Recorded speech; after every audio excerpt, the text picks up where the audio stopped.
Այցյանի դատարանում ձեր թույլտվությամբ Մի րոպե։ առաջին Այցյանի դատարանում եւ ձեր դեմ առաջին քրեական գործահարուցել դուք այդ գործով արդարացվեցիք դատարանում, բայց փաստացի ճակատագրական եղավ ձեր արդարացումը դատավոր Վահե Միսակյանի նկատմամբ։ Այս դատարանից ինչ կանխատեսումներ ունեք, պարոն նախագահ։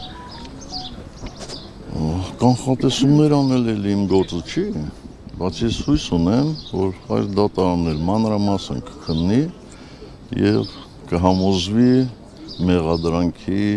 absurdային լինելու մեջ։ Պարոն նախագահ, իսկ դուք փորձեք մանրամասներ չասել, ամեն դեպքում հրապարակում արդեն կա այն մասին, որ 18-ի ապրիլին Ռոբերտ Քոչարյանը ձեզ զանգահարել է եւ դուք վստահեցրել եք նրան, որ ամեն ինչ նորմալ է։ Հիմա դուք վերահսկողություն կասեք, կոնտրոլ կասեք, ամեն դեպքում ասած, որ հանգիստ վստահեցրել եք, որ ամեն ինչ նորմալ է։ Եվ հարցը է այսպես բարձրաձայնել նա, որ արդյոք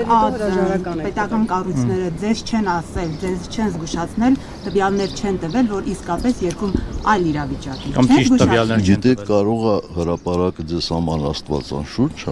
ինձ համար աստվածաշունչ չի։ Հրապարակը գրել է եւ դուք էլ դրան հավատացել եք։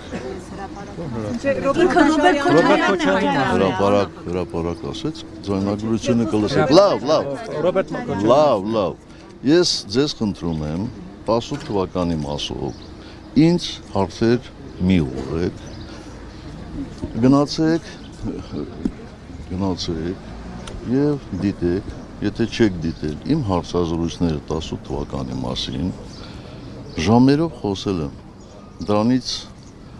ավել բան ես մի անգամ եմ ասելու, բայց ասելու եմ ուղիղ եթերում, որպեսզի մարդիկ նաև հնարավորություն ունենան հարցեր տալու եւ չուղղորդված, երբ որ նպատակարարվում։ Պարոն Սարգսյան, Նիկոլ Փաշինյանին հեռացնելու ճանապարհը արդյոք միայն ընտրություններն են, թե այլ ճանապարհներ եւս կան։ Ես կարծում եմ ձեր հարցը ռետորական է, որովհետեւ արդեն բոլորը գիտեք, գոնե դուք գիտեք, որ մենք այդ impeachment-ին սատարում ենք կողմեն։ Բայց ձեր մեղադրում են ձեր գլխավորածները մեղադրում են։ Անվստահության գործընթացը լուրջ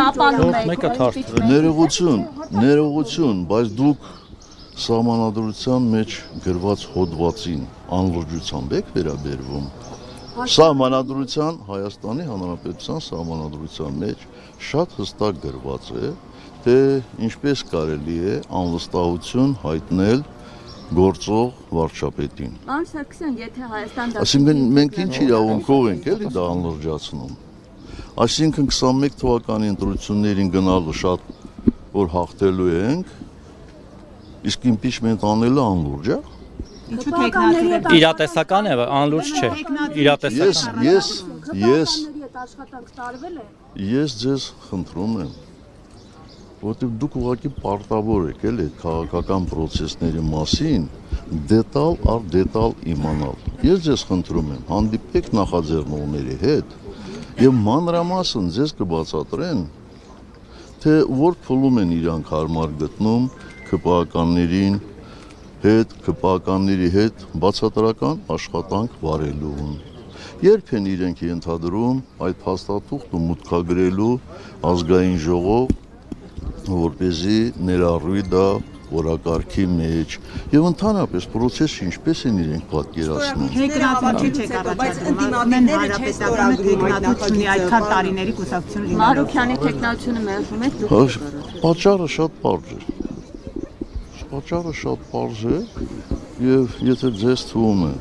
որ ես արդեն 7 տարի հայտարարում եմ, որ մենք իշխանություն չենք ուզում, դրանով ինքներս մեզ ավելի օգուտ ենք տալիս, ոչ, վնաս ենք տալիս, պարզ է, չէ, որ ցանկացած միջոցառման, ցանկացած ընտրական process-ի մարդկանց մեծ մասը գնում է դեպի այն ուղղությունը, որտեղից կարելի է շահ ունենալ, այսինքն որտեղ կարելի է ներառվել։ Մի շատ պարզ պատճառով ենք դա ասում, որովհետև մենք ի տարբերություն շատ-շատերի գիտակցում ենք, որ եթե մենք տեխնացու առաջադրենք, ապա հակադրությունը ոչ միայն ԿՊ-ի կողմից է լինելու, շատ պարզ է, չէ՞, ավելի մեծ հակադրություն է։ Մենք փորձում ենք գնալ ավելի քիչ դիմադրության հանդիպելու ճանապարհով, որպեսզի հնարավորինս շուտ կարողանանք Հայաստանում իշխանափոխ։ Իսկ Հայաստան դաշինքի առաջադրած տեխնացուի մասով դիմադրություն չի լինի։ Ես չգիտեմ, չէ։ Օրինակ, եթե Քոչարյանին առաջադրեն կամ Քոչարյանի որդուն կամ իրենց մերձավոր շրջապատից որևէ մեկին, պատիվ ունեմ խմբակցությունը կմիանա եւ նորմալ կընդունի այդ տեխնացիոնը։ Լուրերին լավ չես հետևում, որովհետեւ պատիվ ունեմ խմբակցության ղեկավարը այդ մասին հայտարարություն արել եւ շատ պատրաստ են քննարկել։ Այդ մասով հետևել եմ։ Հակադրություն կառաջանա, եթե Քոչարյանի թիմակիցները ձեր Բայց ես այդ հարցին պատասխանեցի։ Հիմա դա է պատասխանը։ Հայկ Մանիջանյան կանգնած է։ Հայկ Մանիջանյան կանգնած է, խնդրեք թող ինքնին։ Պարոն Սարգսյան, մի հարց։ Ամեն դեպքում 2018 թվականին, ինչպես 2018-ին, այնպես էլ այս օրերին տպավորություն է, որ ինչ-ինչ ուժեր, այդ թվում ներընդդիմադիր շահագրգռված են ձեզ, այսպես ասած, թիրախավորելով։ Ինչու, ինչն է իրենց նպատակը այս պահին։ Ռեսուրս եք ներկայացնում, ուժ եք ներկայացնում, թե այլ հանգամանքներ։ Ես կարծում եմ դա 18 թվականից չի սկսվել այդ process-ը եւ թե ուշադրությամբ դիտել եք կամ ընթերցել եք երկրորդ նախագահի հարցազրույցը,